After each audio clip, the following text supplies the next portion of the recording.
Hello friends, welcome to Hemara kitchen. இன்றைக்கி நம்ம பார்க்க போகிறது லஞ்சுக்கு டின்னருக்கு ஏற்ற ஒரு சைட் டிஷ் தாங்க. வாங்க நம்ம வீடியோக்குள்ளே போயிடலாம். தேவையான பொருட்கள் பார்த்துக்கலாம். நான் இன்றைக்கி பண்ண போகிறது முருங்கைக்காய் கிரேவிங்க. நான் ஒரு 250 கிராம் முருங்கைக்காய் எடுத்திருக்கேங்க. நீங்கள் வேணால் ஒரு நம்ம ஊரில் பெருசாக இருக்கும், நல்லா 1 முழம் 1.5 முழம் கணக்கில் அந்த ஒரு 2 முருங்கைக்காய் எடுத்தால் உங்களுக்கு போதும்.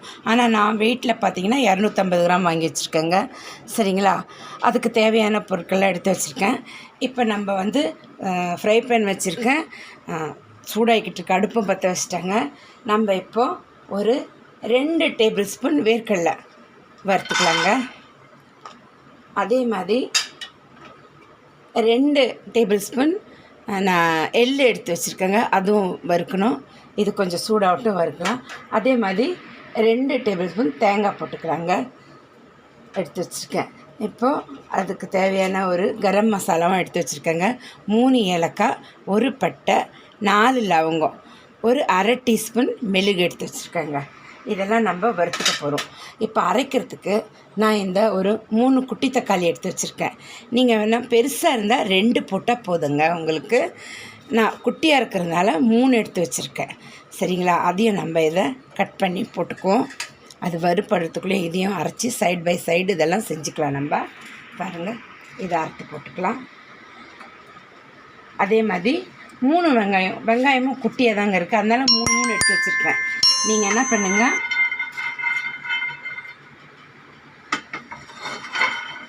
பெருசாக இருந்தால் 2 எடுத்துக்கோங்க. இப்போது நான் சொல்கிறேன், 2 பச்சை மிளகா போட்டுக்கோங்க. கொத்தமல்லி நல்லா ஒரு கைப்பிடி காம்போடு போட்டுக்கோங்க. சரிங்களா? கழுவி வாஷ் பண்ணி வச்சுருக்கேன். அதையும் நம்ம கட் பண்ணி இதில் போட்டுடலாம்.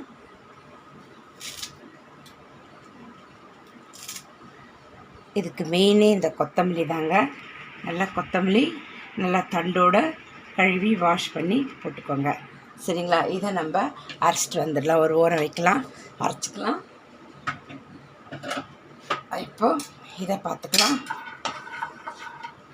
ஃப்ளேம் ஹை பண்ணிடுறேன். இப்போது எல்லாம் நான் போட்டுக்கிறேன். 2 டேபிள் ஸ்பூன் சொன்னேன் இல்லைங்களா? பாருங்கள், தலை தட்டி 2 டேபிள் ஸ்பூன் எடுத்து வச்சுக்கோங்க. நான் அதான் எடுத்து வச்சுருந்தேன், போட்டுட்டேன்.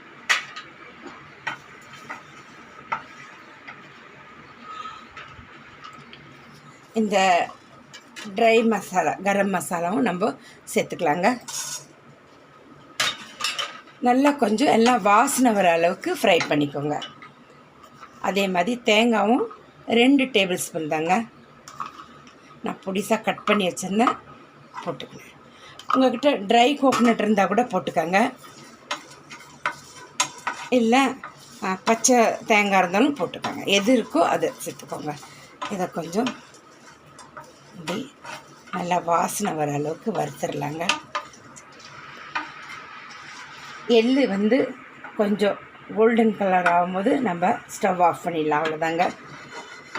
இதை ஆறட்டும். இதுவும் நம்ம அரைச்சிக்குவோம். இதை இந்த மாதிரி ஏன்னா லைட்டாக வறுப்பட்டால் போதுங்க. பாருங்கள், அவ்வளோதான். எடுத்து வச்சிடலாம். இதையும் நம்ம அரைச்சிப்போம். இப்போ நான் வெங்காயம், முருங்கைக்காய் எல்லாம் கட் பண்ணிட்டு வந்துடுறேன். இதெல்லாமும் அரைக்க வேண்டிய பொருளும் அரைச்சிட்டு வந்துடுறேன். நம்ம ஃபட்டாஃபட்னு செஞ்சிடலாங்க. அடுப்பத்தை வச்சிட்டாங்க. ஃப்ரை பேன் வச்சாச்சு. 2 டேபிள் ஸ்பூன் அளவுக்கு எண்ணெய் விட்டுக்கலாம்.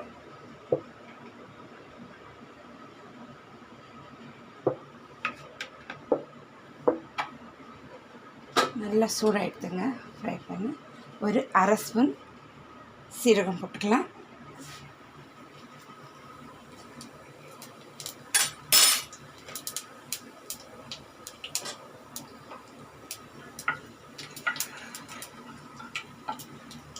அது பொரிஞ்சதும் நம்ம எடுத்து கட் பண்ணி வச்ச வெங்காயம் சேர்த்துக்கலாங்க.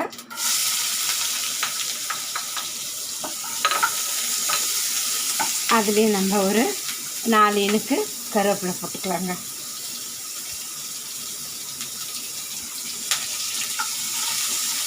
இது கொஞ்சம் வதங்கி வரட்டுங்க. வெங்காயம் கொஞ்சம் வதங்கி வந்ததும் 1 டீஸ்பூன் இஞ்சி பூண்டு பேஸ்ட் போட்டுக்கோங்க.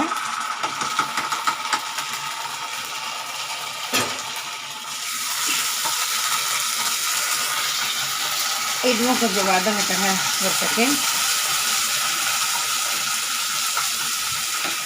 இப்போ நம்ம இதில் ஒரு 1/4 டீஸ்பூன் மஞ்சள் பொடி போட்டுக்கலாம். ஒரு 1/4 டீஸ்பூன் மஞ்சள் பொடி போட்டுக்கலாங்க.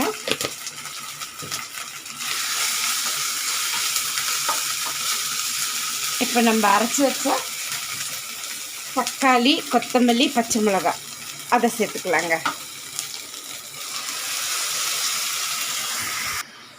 இது வதங்கி வந்ததும் 1 டீஸ்பூன் மிளகாய் பொடி போட்டுக்கலாங்க. தனி மிளகாய் பொடி தான். அதுக்கு ஜாஸ்தி மசாலா தேவையில்லைங்க. நல்லா கமகமன்னு வாசம் ஆகுங்க இப்போவே. இன்னும் நம்ம முருங்கைக்காவை ஆட் பண்ணல. அப்போ இது வதங்கணும்.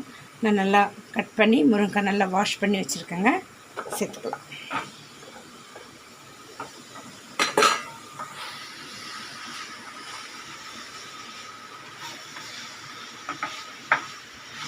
இது வந்து சப்பாத்திக்கு, தோசைக்கு, இட்லிக்கு, வெரைட்டி ரைஸ்க்கு, வெறும் சாதத்துக்கு கூட சூப்பராக இருக்குங்க. நீங்கள் செஞ்சு பாருங்கள், அமேசிங்காக இருக்கும். நான் முதல்ல கூட நம்ம சேனலில் முருங்கைக்காய் மசாலா போட்டிருக்கேன், அது கூட சூப்பராக இருக்குங்க. இது முருங்கைக்காய் கிரேவிங்க. சரியா? இப்போ நம்ம இதில் இந்த முருங்கைக்காய்க்கு தேவையான உப்பு சேர்த்துக்கலாம். நான் 1/2 ஸ்பூன் போடுறேன். தேவைன்னா அப்புறமா சேர்த்துக்கலாங்க.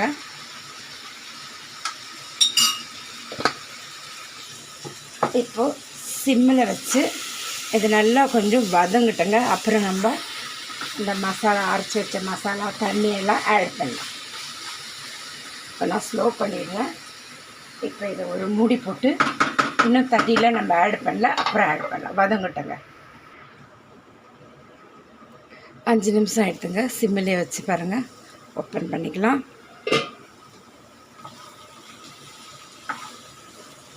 இப்போ நம்ம அரைச்சி வச்ச தேங்காய், எள்ளு, வேர்க்கடலை அந்த மசாலா சேர்த்துக்கலாங்க.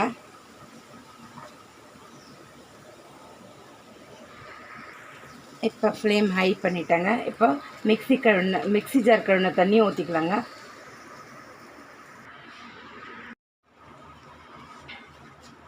நம்ம மசாலா அரைச்சி போட்டதும் அந்த மசாலா அரைச்ச மிக்ஸியை நான் கழுவி ஊற்றிட்டேங்க. இதில் நான் 1.5 கப் தண்ணி வச்சுருக்கேன். மொத்தம் டோட்டல் இந்த கிரேவிக்கு நான் 2 கப் தண்ணி விட்டுருக்கேங்க. சரிங்களா? நீங்களும் உங்களுக்கு ஏற்ற மாதிரி நீங்கள் பாருங்கள். இதுவே சரியாக இருக்கும் நம்மளுக்கு திக்னஸ்ஸு. அப்புறம் கொதிச்சதும் கொத்தமல்லியை தழலாம் தூவி நம்ம இறக்கலாம். சரிங்களா? நான் 1.5 கப் தண்ணி வச்சுருக்கேன். நீங்களும் அதே மாதிரி விட்டுக்குங்க. எக்ஸ்ட்ரா வேணும்னு நீங்கள் விட்டுக்குங்க. சரிங்க, பார்க்கலாம். நடுவில் நான் ஓப்பன் பண்ணி பார்த்தேங்க. பாருங்கள், இந்த திக்னஸ் கரெக்டாக இருக்குது. இது நம்ம இட்லி, தோசை, சப்பாத்தி எல்லாத்துக்கூட சாப்பிட்லாங்க. இது குருமா ரேஞ்சில் இருக்குங்க. சூப்பராக வாசனை வீடை தூக்குதுங்க அப்படியே. இப்போது அவ்வளோதான், முருங்கைக்காய் வெந்துடுத்துங்க. நான் பார்த்துட்டேன். நம்ம கிரேவி ரெடி ஆகிடுது பாருங்கள். சரிங்களா? அவ்வளோதான். அந்த சூட்லேயே இன்னும் நல்லா அது வெந்துடும். அதனால் போதுங்க. ரொம்ப அழிஞ்சிட்டாலும் சாப்பிட பிடிக்காதுன்னு இப்போது ஸ்டவ் ஆஃப் பண்ணிடலாம். உப்பு வந்து நான் போட்ட உப்பு கரெக்டாக இருக்குங்க. உங்களுக்கு வேணும்னா நீங்கள் சாதத்தோடு சாப்பிட்லன்னா ஒரு 1/4 டீஸ்பூன் எக்ஸ்ட்ரா சேர்த்துக்கோங்க. நான் 1/2 டீஸ்பூன் போட்டேன், கரெக்டாக இருக்குது. இப்போ நம்ம கொத்தமல்லி தூவிடலாம். அவ்வளோதாங்க. இன்றைக்கி நான் பிளேட்டிங்லாம் காட்டல, அப்படியே விட்டுறேன். ஏன்னா அந்த சூட்லேயே அந்த முருங்கைக்காய் கொஞ்சம் நல்லா இன்னும் கொஞ்சம் அதிக வெந்துடும். அதனால் நான் ஆஃப் பண்ணிட்டேங்க. ரொம்பவும் அழிஞ்சால் பசங்களுக்கு பிடிக்காது, குழன்னு ஆகிடும். அதனால் இந்த ரேஞ்சில் கரெக்டாக இருக்குது பாருங்கள். ரொம்ப சிம்பிள், ரொம்ப ஈஸி, ரொம்ப அமேசிங்காக சூப்பராக இருக்குங்க. செஞ்சு பாருங்கள். ரொம்ப ரொம்ப சிம்பிள். மசாலா கூட பாருங்கள், ரொம்ப சிம்பிள். நீங்கள் எக்ஸ்ட்ரா கரம் மசாலா, தனியா பொடி எதுவும் சேர்க்க தவிர வெறும் நம்ம மஞ்சத்தூள், மிளகுத்தூள் தாங்க. மிளகாய்த்தூள் சேர்த்தோம். மிளகு வந்து நம்ம அரைச்சி போட்டோம் இந்த மசாலாவோட. அதனால் ரொம்பவே கரெக்டாக இருக்குது. காரம்லாம் எக்ஸ்ட்ராவாக தான் இருக்குங்க, கம்மியாகவும் இருக்காது. உங்களுக்கு வேணால் உங்கள் காரத்துக்கு ஏற்ற மாதிரி நீங்கள் இன்னும் கொஞ்சம் மிளகாய்த்தூள், மிளகு அப்படி ஆட் பண்ணிக்கோங்க. இது சப்பாத்தியோடு வச்சு சாப்பிட ரொம்ப அமேசிங்காக இருக்குங்க. எல்லாத்துக்கும் இது வந்து ஒத்து போகும், மொத்தம் சாப்பிடலாம், நல்லாயிருக்கும். ஆப்பத்துக்கூட நல்லாயிருக்கும். இது வந்து பார்த்திங்கன்னா குருமா ரேஞ்சில் இருக்கும். வாசனை இந்த இதெல்லாம் ஃப்ளேவர்லாம் பார்த்திங்கன்னா அது மாதிரி தான் இருக்குங்க. நீங்கள் செஞ்சு பாருங்கள், உங்களுக்கு தெரியும். அதுவும் தயவு செய்து ஸ்கிப் பண்ணாமல் பாருங்கள், அப்போ தாங்க புரியும். சரிங்களா? செஞ்சு பார்த்துட்டு எனக்கு லைக் பண்ணுங்கள், கமெண்ட் பண்ணுங்கள், சப்ஸ்கிரைப் பண்ணுங்கள், மறக்காமல் பெல் பட்டன் அழுத்துங்க. அப்போ தாங்க நான் போடுற வீடியோ உடனுக்குடனே வந்து சேரும். மீண்டும் நம்ம அடுத்த வீடியோவில் சந்திக்கலாம். தேங்க்யூ ஃபார் வாட்சிங்.